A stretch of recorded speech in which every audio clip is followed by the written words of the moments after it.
इस वीडियो का मकसद सिर्फ़ और सिर्फ मालूमात आप तक पहुंचाना है।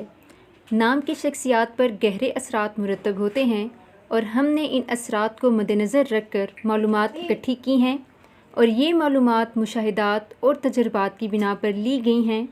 इस वीडियो का मकसद हरगिज़ किसी की दिल आज़ारी करना नहीं है।